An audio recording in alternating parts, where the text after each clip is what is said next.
you're going to consider it, make sure you're 100% committed. 2, just know you don't need to know everything to get started. You don't need to be great to start, but you do need to start to be great. Just have that self-confidence and belief that you can do it. And people, it's interesting how the universe kind of just helps you give you what you decide you wanted.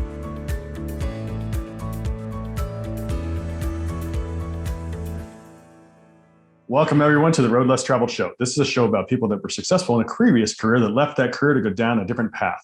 I'm your co-host, Richard Coyne. And I'm your co-host, Bill Zahller. On today's show, we have Max Moala. Max, welcome. Welcome. Thanks for having me on the show. Very excited to be here. Absolutely, Max. Well, thanks for being on the Road Less Traveled Show. To start with, can you tell us a little bit about your background, what career you started in? Yeah, so it's interesting. I actually went to school at the University of Utah for accounting. Realized my last year in school, I did not want to be an accountant. But it was so far. But then I went into kind of the staffing industry space here where for about 5 years we were in a temporary space. We were very niche in what we provided. So we provided temporary workers to kind of the low voltage or the construction space. And so that's what I did. And then I'm kind of moved for the next year in just kind of a headhunter, third-party recruiting agency that I did the previous year right before I made this leap. Oh, excellent. And then what have you transitioned into now? So currently now in full-time real estate investing. So I do have a company called Appy Investments here. And what we do is we partner up with investors here, busy professionals who maybe would like to get into real estate, but don't have the time, or maybe then, just don't want to deal with all those terrible things of tenants, toilets, termites, to get into it. So it's syndications is I guess the technical term of it. And so, yeah. Excellent. What size and what geographical areas are you most focused on? So I'm primarily actively looking here in Texas, where I live now. I live in the DFW area, but anywhere in the kind of the Bible or the Sunbelt regions here. So we just moved from Arizona. So I would be open looking to Arizona. I grew up in Utah. That would be also another market I would also look to as well. And so, but did recently close on a property 2 months ago in South Carolina, and then another one just last week in Mississippi. So congratulations. Yeah. Cool. Thank you. Very nice. Very nice. So Max, as you look back to your staffing agency side of things, in the headhunting and in the construction side, is there a funny story that you can share, something that kind of made you go, why am I doing this? It's an interesting breed dealing with temporary in the temp space here. So yeah, there's so many stories. There'd be times where guys would just blow up my phone and be like, Max, I need a job. I need work. Can you get me a job? Finally get them a job and call them. I'm like, John, I have a job for you tomorrow. Starts at 6 a.m. Can you be there? Can it be next week? And I'm like, what are you doing that you can't go to work? He's like, how are you guys surviving? There were times where these guys are on like new construction sites, and you'd send a guy and you tell him like, here, you need to be prepared. Long pants, jeans, this is construction. Shows up the next morning, flip-flops and shorts. I'm like, what are you doing? There's other times where, I had a guy who was working and he was on a work van and he was training a female and the job here. And then I got to notice, hey, we're going to have to let this guy go. I'm like, what happened? And he's like, well, he decided to do like Dumb and Dumber. I don't know if you know that scene where they're driving in the van and he needs the bathroom and just using just like go, man. Just go. Yeah, just go, man. Just go. Like, first of all, why do you have beer bottles in a work vehicle? Second of all, why are you going with the female next to you? Like, how did you think that was okay? It's like, oh man. Yeah. The only thing that was missing was a police officer pulling them over. That's right. And it would have been like classic, same exact scene. Yeah. There was somebody we talked to at one point who was like a construction company owner, and he would issue tools to his workers as they would come on site for the day, and then he would collect them at the end of the day. And we're like, why'd you do that? He said, because if I didn't, they would pawn them overnight and go out drinking with the money they got for the tools, then show up next work with no tools. Yeah. Yeah. Like, yikes. Nothing happening on Monday. That's not very good long-term planning if you can't make it to the weekend. Yeah. Selling the only thing you can earn money with. Yeah, for sure. It's an interesting period. I mean, when I first got into it, I'm like, I almost kind of lost hope and like just humanity. I'm like, there's no way people can be like this, you know? And one of my managers he's like, just got to remember, these are guys that think first with their hands and not with their minds. So you just like give them the benefit of the doubt, you know? I'm like, okay. But you just learn to laugh at a lot of things because there's so many things you can't control, you know? Right. Well, Max, what was a deciding factor that you transition out of some of the W-2 work that the other jobs you'd mentioned and into the real estate full time? Was there any one deciding factor to just kind of build up over time as you saw more and more real estate endeavors and people in real estate, or how did that transition happen for you? Great question. The reason why I had always wanted to get into real estate, I grew up, my parents were always real estate investors, but they were more in the single family space. My family is very entrepreneurial. So I grew up seeing the lifestyle that not only them, but my aunts and uncles and my other cousins were all getting to live because they were business owners. They were able to be at all the family functions. And that's probably one of the biggest reasons why is, you know, Polynesians were very close family. And so family is very important and big to me personally. So I want to be able to be present and not have to always worry about having to request time to take off. That was probably a big thing here. And then the roles I had come from were very commission heavy. Yes, I had a great base salary. Yes, I was making great money. But it was still, I was seeing how much money I was making, but majority of that money was going to the owner. And I wanted, I read Rich Dad Poor Dad, and I was listening to Robert Kiyosaki here, you know, and he talks about like being able to business owner, something that you can own, you can pass on and give to your children if you wanted to. And that after having kids, that was really important to me. I was like, man, what am I going to leave behind to my kids? You know, am I going to be able to, besides like, even if they wanted it or not, I at least wanted that option, and still have that freedom, this lifestyle that I could be at all their games. I can be their coach if I wanted to, you know, and I don't have to decide whether it was work or my kids. And I don't ever want them to feel like they're second place or even being there for my wife. Like they're in the back burner. That's still a struggle for me because I feel like I'm a workaholic, but it's still like a work in progress where they are the priority in my life, you know? And so that was kind of where that transition came from and thinking about it.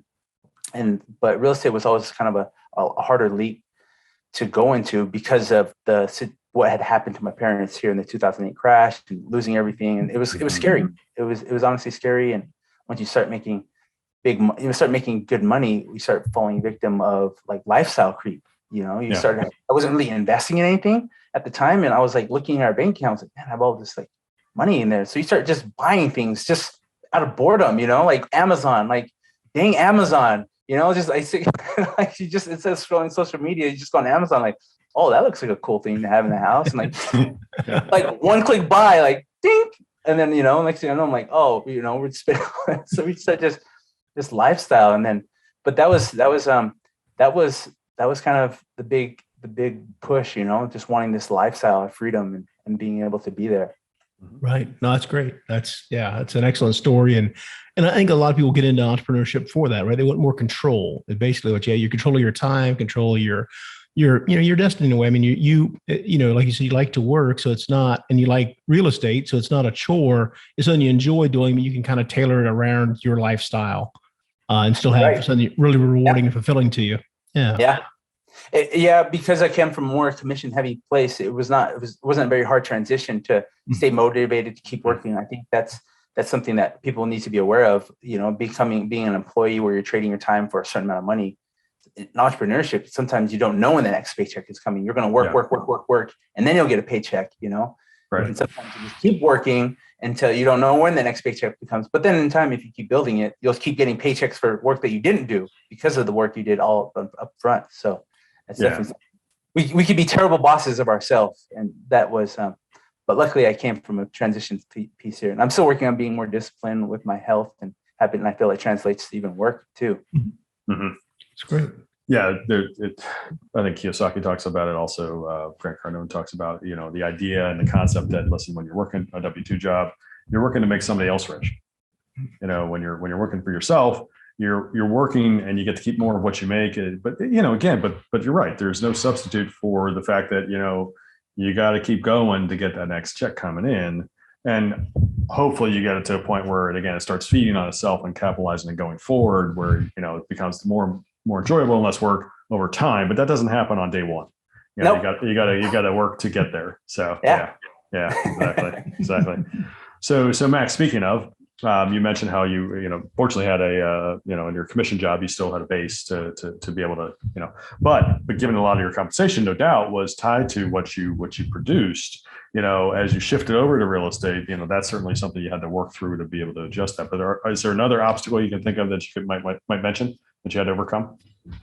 Yeah. That lifestyle creep, making that leap, we had to really take a look at our expenses and how much we needed to save to make that transition. Mm-hmm. And when we had like a real look at like how much we were spending monthly, I was like, holy crap, I was like, I can't believe we're spending this much money every single month, And so that was kind of a transition, a real change that we had to like get used to spending less, where we can start saving and cutting things off. I think now, after having kids are expensive, and my wife does a really great job in like feeding them properly nutritious food, but that's also very expensive. She's feeding them we have all the, like, they'll eat a protein, a vegetable, and a fruit is every meal. And we're getting the organic special, all these like raspberries, strawberries, blackberries, blueberries, snozberries. I don't know, like it's it's like, gosh, like all these things. And so, but that was always an obstacle, is getting our expenses down, because we made this leap. We didn't know when the next paycheck was coming. So being able to live a little bit more frugal, live, very within our means here, and just being able to spread out our money long term. That was probably the first one. The second one is, when I made this leap, I wasn't really exactly sure what to do or how to do it. And that was also a big leap of faith here. I had an idea. I wanted to get into multifamily. I wasn't sure about syndications. Didn't know how it really worked or how to go about, that you needed to contact an SEC attorney, and how to do, an operating agreement, a PPM, a private placement memorandum, and set up a new entity. I had no idea that was even the case. And so there was a lot of things I was figuring out along the way. But I'm glad, because I probably would have never figured it out if I never made the move, and people are able to do this, doing a W-2. Me, because I'm so very like funnel minded, it was hard for me to want to be president and be a husband and father, and to have my W-2 job and excel at the job when it was very commission heavy, and to do both. So I was like, you know what? I'll spend all this energy and time, do the same thing. I'll build it for myself, and then I don't have to spread myself even more. Right. Excellent. Well, as you're focused on, can you look back when you made the transition? Like, what do you think was your first victory when it all came together, and you like kind of the light went off, and you realized you made the right decision, and it's something you really wanted to push full forward on? Oh, yeah. So it was interesting. So I do have a wholesale residential business as well on the side. Well, I don't even know the side, because I do both here, and both, what we do is we take the money here from our cash flow, from our profits from wholesaling, and we deploy that into multifamily, as far as our own skin in the game. And there was our first month in December, it was a great month here, and I was like, okay, great. And I was already planning to quit my job, to leave, to move, to sell our home, to come to Dallas here in January. Well, in December, I got a big deal, and like just one single deal was like this pushing factor. I'm like, yeah, you're gonna be okay. We saved a little bit of money, not much, but it was, we made this one deal on one wholesale fee, and it was like, okay, things are gonna work out. It doesn't matter. Let's go. Let's burn the ships. Let's burn the bridges, and let's go. And so that was the kind of deciding factor. It was like more money. That one deal was more money in a month that I'd made in any of the months ever, and so it was a little over double of any months that I made. So it was eye-opening for sure, huh? Yeah. It was, it was very, very, it just instilled a lot of confidence. Right. And it makes it real, right? Because I mean, you read about it, you read stories and all the books, but when you've actually accomplished it, it's real at that point. It's not a third-hand story. It's your life. Yeah. Right. Because I'm not just worrying about my own mouth to feed. I have a wife, I have 3 kids and 2 dogs. Yeah. There's a lot more worries about when money is going to come in. And so when I made that deal, that had done that deal, it was more really assuring. Okay, we'll have some money coming in. I can work on this here. Right. And still have some margin. I have some buffer. And so the price of snozzleberries is going up. It's snozzberries, man. Inflation. Yeah. Willy Wonka. He's a businessman. That's right. That's right. So Max, on your new path with your company API, is there a funny story you can share along the way? Something that's been humorous along the way? Man, this deal that we had just closed on in Mississippi, it was funny the way we found it.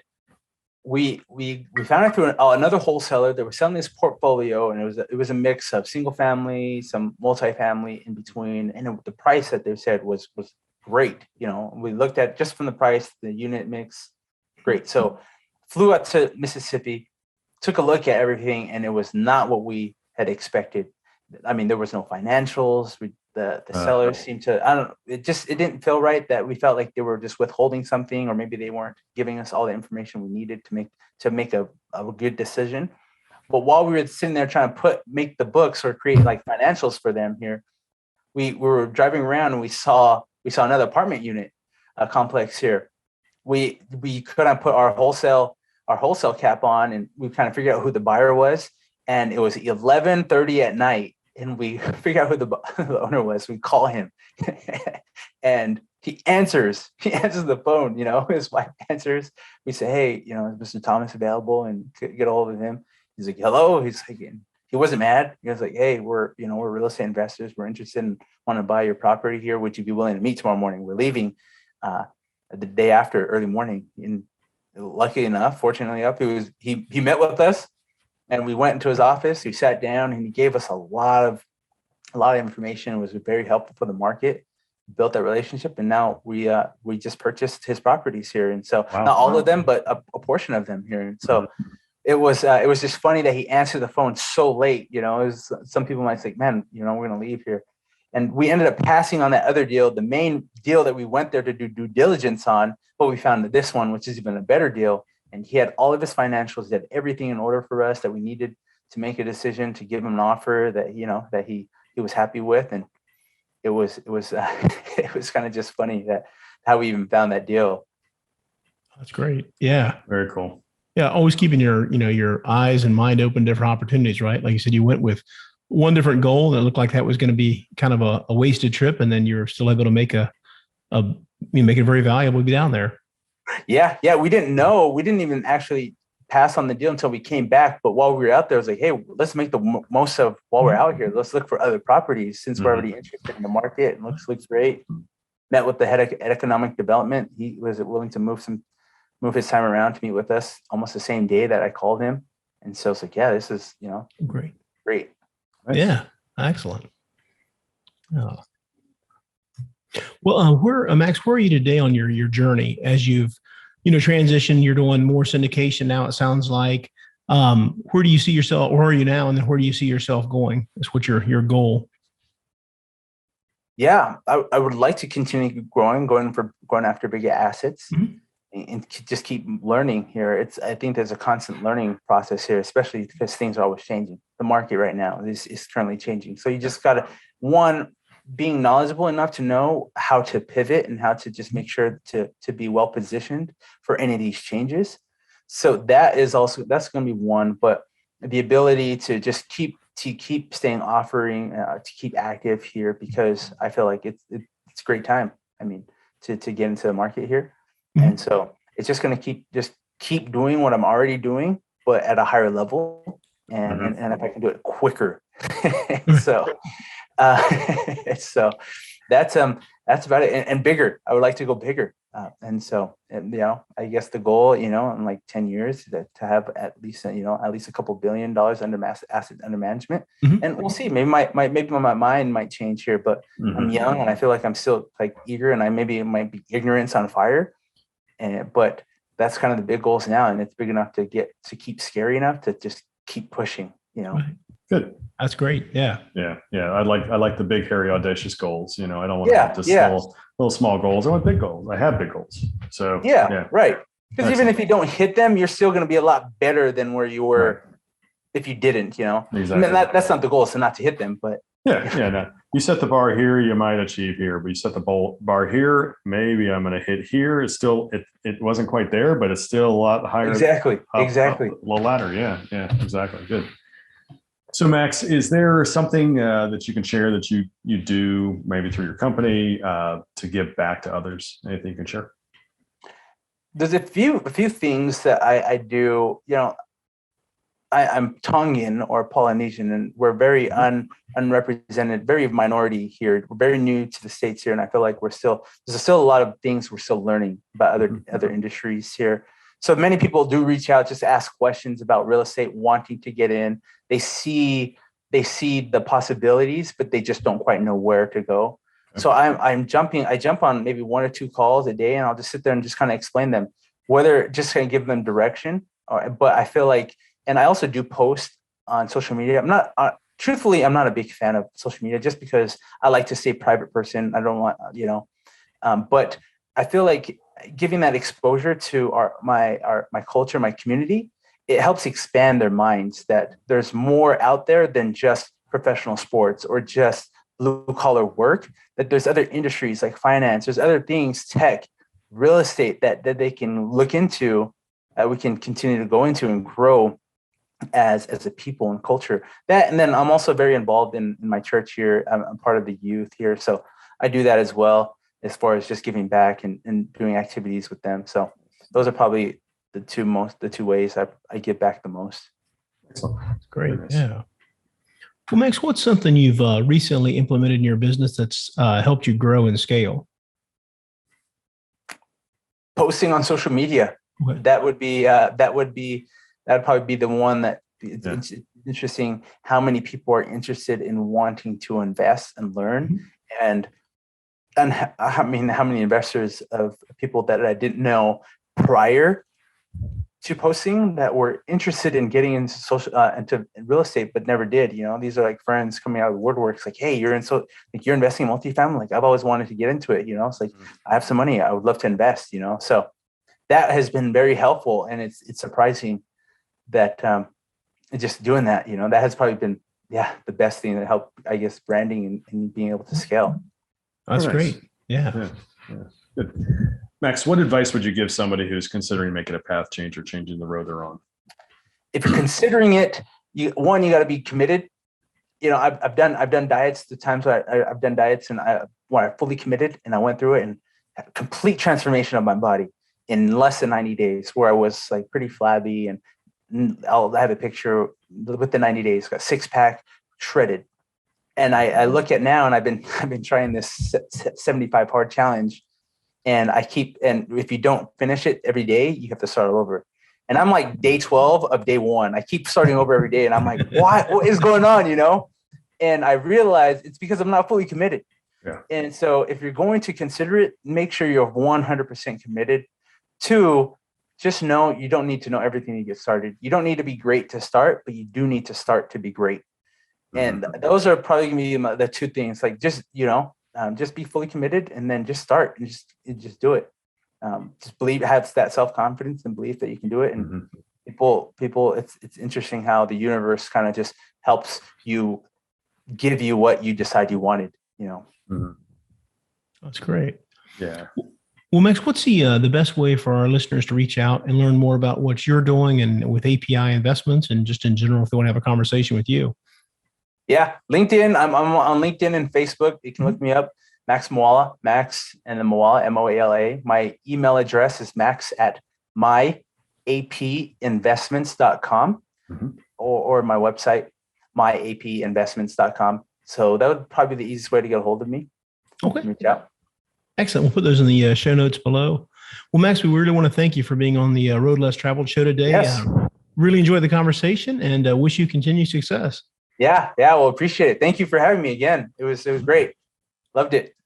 Absolutely. Max, we appreciate you being on. Thanks again. We'd also like to thank our listeners. Please continue to give us a 5-star rating so we can bring you more great content like Max Moala today on today's show. And we'd also like to thank Park Capital Partners that sponsors the show and remind everybody of 2 things that are out there. First, we have the Park Capital Value Add Fund, which is a 506c fund that's available today, taking investments. And we also have the Park Capital Partners Foundation, that is a nonprofit, a 501c nonprofit that Bill and I founded for the purpose of giving back. We fund the foundation, so the work donated goes to do its best work, help others. And then we also donate personally as well as through our firm to that foundation. And finally, when investors invest with us, we make a donation to honor that investor to a charity of their choice from a list of 15. And that way we can just tell, investors can not only invest and make money, but also can feel good about it. So again, thanks folks for tuning in today. We certainly appreciate your time, and certainly reach out to Bill and myself for a conversation, as well as reaching out to Max. And remember folks, the road less traveled may be calling you. We recommend that you listen and take action. Thanks for calling.